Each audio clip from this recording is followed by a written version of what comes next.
நஹ்மதுஹு வ நுஸல்லி அலா ரசூலிஹில் கரீம் அம்மா பஅத்.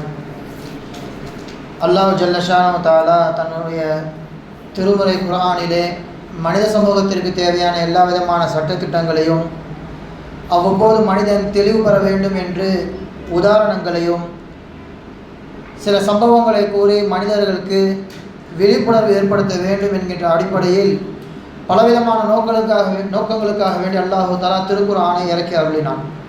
அந்த அடிப்படையிலே இன்றைய தினம் ஒரு சூறாவின் நோக்கத்தை குறித்து அதன் சாராம்சம் என்ன என்பதை குறித்து தான் நாம் தெரிந்து கொள்ளப் போகின்றோம். அல்லாஹு தஆலா இதை அறிமுகப்படுத்துகின்ற பொழுதே, நபியே, நாம் உங்களுக்கு அறிவித்த வகைகளில் சொல்லப்பட்ட எல்லா சம்பவங்களிலும் அழகிய சம்பவம் நாம் உங்களுக்கு சொல்லப் போகிறோம் என்பதாக அல்லாஹு தஆலா சொல்லி ஆரம்பம் செய்கின்றான்.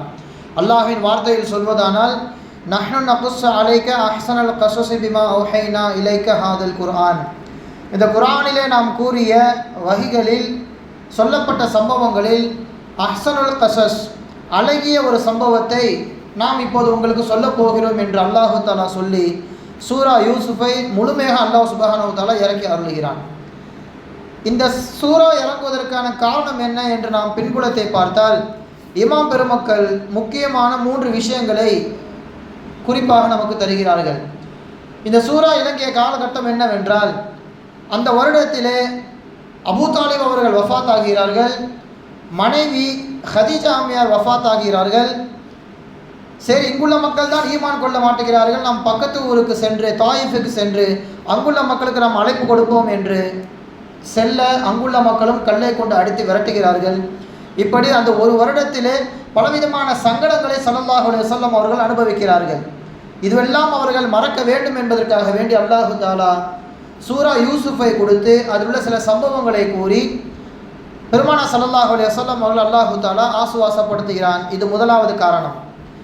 இரண்டாவதாக, யூதர்களை பொறுத்த வரைக்கும் பொதுவாக நம் வேதத்தில் உள்ளதை போன்று குர்ஆனில் இருக்கின்றதா என்று அவர்கள் நோட்டமிடுவார்கள். அந்த அடிப்படையில் அவர்கள் கேள்வி கேட்கிறார்கள், எங்களுக்கு யூசுப் அலைஹிஸ்ஸலாம் அவர்களை பற்றி சொல்லுங்கள் என்று சொல்லும் பொழுது அல்லாஹு தஆலா இந்த வசனத்தை இறக்கி அருளினான். இந்த சூரா முழுக்க இறங்குகிறது. இது இரண்டாவது காரணம். மூன்றாவது, மக்காவாசிகளுக்கு வேதம் என்றால் என்னவென்று தெரியாது, நபிமார்கள் என்றால் யார் என்று தெரியாது. எனவே அவர்களின் மூலமாக யூதர்கள் கேள்வி கேட்க ஏவுகிறார்கள். முஹம்மது ஒரு பொய்யர் தான், அவர் சொல்வது எல்லாமே கட்டுக்கதை தான், எங்கள் வேதத்திலே எங்கள் தௌராத்திலே ஒரு நபியை பற்றி சொல்லப்பட்டிருக்கிறது, இவர் நபியாக இருந்திருந்தால் கண்டிப்பாக அந்த நபியை பற்றி இவர் உங்களுக்கு சொல்லியிருப்பார். அவரிடத்தில் சென்று, யாக்கூப் என்று ஒரு நபி இருந்தார், அவர் எப்படி பலஸ்தீனில் கன்ஆன் என்கின்ற பகுதியிலிருந்து மிஸ்ரி என்று சொல்லப்படுகின்ற எகிப்து தேசத்திற்கு குடும்பத்தோடு எப்படி மாறினார் என்கின்ற கேள்வியை நீங்கள் கேளுங்கள், அவர் வசமாக மாட்டிக்கொள்வார் என்று யூதர்கள் எடுத்துக் கொடுக்கிறார்கள். குறைஷிகளும் சென்று கேட்க அல்லாஹ் சுப்ஹானஹு வ தஆலா அப்போதுதான் சூரா யூசுஃபை இறக்க அருளுகிறான். இப்படி 3 விதமான காரணங்களை பின்னாலே இமாம் பெருமக்கள் எழுதுகிறார்கள். எனவே கண்ணியத்திற்குரியவர்களே, இந்த சூரா அழகிய சூரா என்பதாகவும் ஒரு அழகரை பற்றிய சூரா என்பதாகவும் இமாம் பெருமக்கள் வர்ணிப்பார்கள். ஆம், ஹஸ்ரத் யூசுப் அலைஹிஸ்ஸலாம் அவர்கள் அழகில் பாதி கொடுக்கப்பட்டுள்ளார்கள். யாருடைய அழகிலிருந்து பாதி? எம்பெருமானார் ஸல்லல்லாஹு அலைஹி வஸல்லம் அவர்களின் பேர் அழகிலிருந்து ஒரு கீற்று தான், ஒரு சிறு துண்டு தான் ஹஸ்ரத் யூசுப் அலைஹிஸ்ஸலாம் அவர்கள். எங்களுடைய ஆசிரியர் பெருந்தகை மர்ஹூம் பிஎஸ்பி ஜைனுல் ஆபிதீன் அவ்வரல்லாஹு மரகதுஹு ஹஸ்ரத் அவர்கள் தங்களுடைய சொற்பொழிவிலே சொல்வார்கள், இருவருக்கும் அல்லாஹு தஆலா பேரழகை கொடுத்திருந்தான், ஆனால் அந்த பேரழகிலும் அல்லாஹு தஆலா ஒரு விதமான மாறுதல்களை கொடுத்திருந்தான். என்னவென்றால், ஹஸ்ரத் யூசுப் அலைஹிஸ்ஸலாம் அவர்கள் கொடுக்கப்பட்டுள்ள அழகு என்பது ஹுஸ்னு சபாஹதி என்பதாக சொல்லப்படும். அதாவது வாக்கிஃபுன் இந்த ஹத்தீன், ஒரு குறிப்பிட்ட அழகு தான் அவருக்கு இருந்து கொண்டே இருக்கும். இப்போ நான் யூசுப் அலைஹிஸ்ஸலாம் அவர்களை பார்க்கிறோம் என்றால் ஒரு மணி நேரம் கழித்து பார்த்தாலும் அந்த அழகு அப்படியே இருக்கும். அழகு கூடுதலோ குறைவோ இருக்காது, ஆனால் பார்த்து கொண்டே இருக்கலாம். அப்படி ஒரு பேரழகு ஹஸ்ரத் யூசுப் அலைஹிஸ்ஸலாம் அவர்கள். ஆனால் ரசூலுல்லாஹி ஸல்லல்லாஹு அலைஹி வஸல்லம் அவர்களுக்கு கொடுக்கப்பட்ட அழகு என்பது ஹுஸ்னுல் மலாஹதி. அது எப்படிப்பட்டது என்றால், கைரு வாக்கிஃபின் இந்த ஹத்தீன், அதை ஒரு அளவுக்குள்ளே கொண்டு வர முடியாது. முதலில் பார்க்கும்போது ஒரு அழகு இருக்கும், பார்வையை திருப்பி விட்டு மீண்டும் ஸல்லல்லாஹு அலைஹி வஸல்லம் அவர்களை பார்த்தால் அழகு கொஞ்சம் கூடி இருக்கும். இப்படி எத்தனை முறை பார்த்தாலும் ஸல்லல்லாஹு அலைஹி வஸல்லம் அவர்கள் அழகு என்பது ஒரு அளவிற்குள் நிற்காமல் கூடிக்கொண்டே போகும். எனவே இருவரும் பேரழகுதான். எம்பெருமானார் ஸல்லல்லாஹு அலைஹி வஸல்லம் அவர்கள் பேரழகுக்கு யூசுப் அலைஹிஸ்ஸலாம் அவர்கள் அழகு என்பது கொஞ்சம் கூட ஈடாகவே செய்யாது. அதனால்தான் இமாம் பெருமக்கள் சொல்லுவார்கள், அவர்களின் அழகை பார்த்து பெண்கள் கைகளை வெட்டி கொண்டார்கள். யாருடைய அழகு? யூசுப் அலைஹிஸ்ஸலாம் அவர்கள் அழகை கண்டு. அந்த பெண்கள் ஸல்லல்லாஹு அலைஹி வஸல்லம் அவர்கள் காலத்தில் இருந்திருந்தால் கைகளுக்கு பதிலாக கழுத்தையே அறுத்து கொள்வார்கள். அந்த அளவிற்கு அழகில் மயங்கிவிடக்கூடிய பேரழகை கொண்டவர்கள் தான் ரசூலுல்லாஹி ஸல்லல்லாஹு அலைஹி வஸல்லம் அவர்கள்.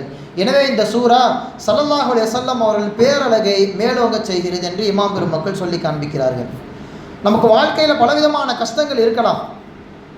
எங்கு கால் வைத்தாலும் எனக்கு தோல்வியாகத்தான் இருக்கிறது. ஏராளமான இழப்புகளை நான் சந்தித்து விட்டேன். என்னுடைய சொந்தக்காரர்களே என்னை முதுகில் குத்துகிறார்கள் என்று ஒவ்வொருவருக்கும் பின்புலத்திலும் பலவிதமான கதைகள் இருக்கும், சம்பவங்கள் இருக்கும். இதே தான் ஸல்லல்லாஹு அலைஹி வஸல்லம் அவர்களுக்கும் இருந்தது. அவர்களை ஆசுவாசப்படுத்ததான், உங்களுக்கு மட்டும் இது நடக்கவில்லை யா ரசூலல்லாஹ், உங்கள் முன்னால் வாழ்ந்த நபிக்கும் இது நடந்திருக்கிறது என்று சொல்லி அல்லாஹு தஆலா இந்த வசனத்தை இறக்குகிறான், இந்த சூறாவை இறக்குகிறான். அதில் யூசுப் அலைஹிஸ்ஸலாம் அவர்களுக்கு துரோகங்கள் நடந்திருக்கிறது.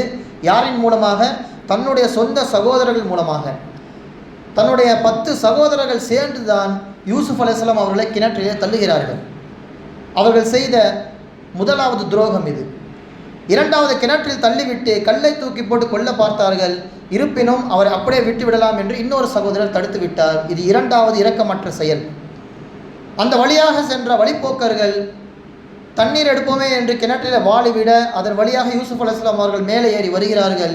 போன சகோதரர்கள் மீண்டும் வந்து, என் வீட்டிலே தப்பித்து வைத்த அடிமை இவனை நீங்கள் உங்கள் நாட்டிற்கு எடுத்து செல்லுங்கள், எவ்வளவு காசு கொடுத்தாலும் அற்ப காசு கொடுத்தாலும் நாங்கள் வாங்கிக் கொள்கிறோம் என்று சொல்லி கண்ணால் அவரை மிரட்டி, எதுவும் பேசக்கூடாது, நாங்கள் சொல்வதை அப்படியே செய்ய வேண்டும் என்று சகோதரர்கள் மிரட்டி அமைதியாக இருக்க செய்கிறார்கள். ஒரு அடிமையை போன்று அந்த இடத்துல மாற்றப்படுகிறார்கள். சொற்ப காசை கொடுத்து யூசுப் அலைஹிஸ்ஸலாம் அவர்கள் அடிமையாக வாங்கி செல்கிறார்கள் அந்த வழிப்போக்கர்கள். அவர்கள் செய்த மூன்றாவது துரோகம் இது. அங்கே சென்று பார்த்தால் அங்கே மார்க்கெட்டிலே பொருட்களை விற்பதை போன்று யூசுப் அலைஹிஸ்ஸலாம் அவர்கள் விற்கப்படுகின்றார்கள். அசீஸ் என்கின்ற அந்த நாட்டின் பொருள்களுக்கு பொறுப்பாளராக இருக்கக்கூடியவர் யூசுப் அலைஹிஸ்ஸலாம் அவர்களை வாங்கி வீட்டுக்கு செல்கிறார். அங்கே சென்றால் எஜமானி யூசுப் அலைஹிஸ்ஸலாம் அவர்களின் அழகை கண்டு தவறுக்கு அழைக்கிறார்கள். அதுவரைக்கும் பணியாளனாக வேலைக்காரராக நடத்தப்பட்ட அவர் இப்போது அபாண்டமாக பழி சுமத்தப்படுகிறார்கள். அங்கிருந்து சிறைச்சாலைக்கு செல்கிறார்கள். சிறைச்சாலைக்கு சென்று அங்கேயே பல வருடங்கள் அவர்கள் கழிக்கின்றார்கள். இப்படி யூசுப் அலைஹிஸ்ஸலாம் அவர்கள் வாழ்க்கையை முழுக்க தன் சொந்தத்திலிருந்து தொடங்கி வெளிமக்கள் வரைக்கும் எல்லாரும் யூசுப் அலைஹிஸ்ஸலாம் அவர்களை துரோகத்தால் முதுகிலே குத்தி கொண்டே இருந்தார்கள். இருப்பினும் நிகழ்காலத்தை கண்டு துவண்டு போபவர்கள் கிடையாது நபிமார்கள். அவர்கள் ஒருபோதும் நிகழ்காலத்தை கண்டு கலங்குவதில்லை. அல்லாஹ் நமக்கான ஒரு எதிர்காலத்தை வைத்திருப்பான் என்று அவர்கள் வீறு கொண்டு எழுந்தார்கள். அந்த சிறைச்சாலையிலிருந்து அவர்கள் வெளியே வருகின்ற பொழுது அரசருக்கு உகந்த நபராக மாறுகிறார்கள். அந்த மிஸ்ர் நாட்டின் அதிபதியாக அடுத்து மாறுகிறார்கள்.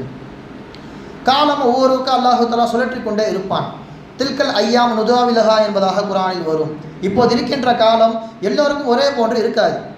ஒருவர் மேல் இருப்பார், ஒருவர் கீழ் வருவார். இப்படி நாம் காலங்களை சுழற்றி கொண்டே இருப்போம் என்பதாக அல்லாஹு தஆலா சொல்கின்றான். அந்த அடிப்படையில் மீண்டும் சகோதரர்கள் எங்கே வருகிறார்கள்? மிஸ்ர் நாட்டு அரசர் இருக்கிறார், ஏழை மக்களுக்கு வாரி வாரி வழங்குகிறார் என்று சொல்லி 10 சகோதரர்களும் மிஸ்ரை நோக்கி வருகிறார்கள். வந்து ஹஜ்ரத் யூசுப் அலைஹிஸ்ஸலாம் அவர்கள் தன்னுடைய தம்பிதான் என்று தெரியாமலேயே உதவி பெற்று செல்கின்றார்கள். யூசுப் அலைஹிஸ்ஸலாம் அவர்களும் கொஞ்ச நேரம் அவர்களோடு பொருட்களை மறைத்து வைத்து விளையாடி இறுதியாக சொல்லிவிடுகிறார்கள், நான் தான் யூசுப் என்பதாக.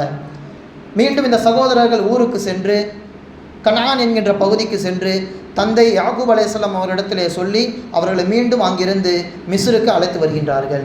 ஆரம்பத்தில் யூதர்கள் கேட்ட கேள்விக்கான பதில் இந்த சம்பவத்தின் மூலமாக முழுமையாக ஸல்லல்லாஹு அலைஹி வஸல்லம் அவர்கள் குறைஷியருக்கு சொல்லி காண்பிக்கிறார்கள்.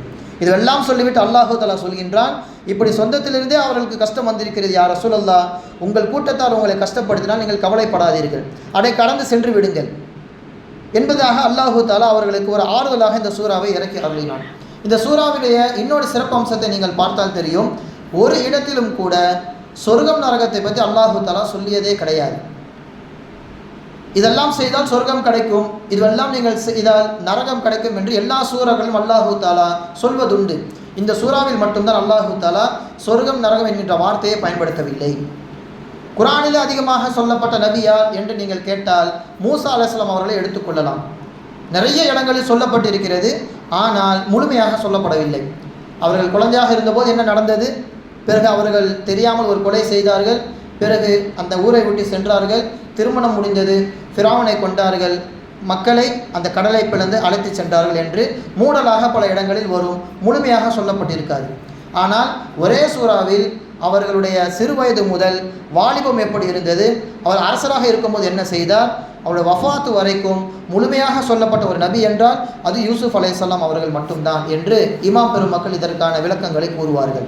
எனவே இந்த யூசுப் சூரா நம்ம இடத்தில் சொல்ல வந்த செய்திகள் என்ன, சோதனைகள் வந்தால் ஒருபோதும் தளர்ந்து விடக்கூடாது, இது முதலாவது செய்தி. இரண்டாவது, பொறாமையை முழுமையாக விட்டுவிட வேண்டும். தன் குடும்பத்தின் மீதே பொறாமை கொண்டால் என்ன நடக்கும் என்பதை அல்லாஹ் சுப்ஹானஹு வ தஆலா இந்த இடத்தில் அவர்களுக்கு வெளிப்படுத்தி காண்பிக்கின்றான்.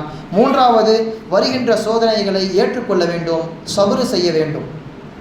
நான்காவது செய்தி, மன்னிப்பு அதுதான் எல்லாவற்றையும் விட உயர்வான செயல். அவ்வளவு செய்தும் யூசுப் அலைஹிஸ்ஸலாம் அவர்கள் மன்னித்து விடுகின்றார்கள்.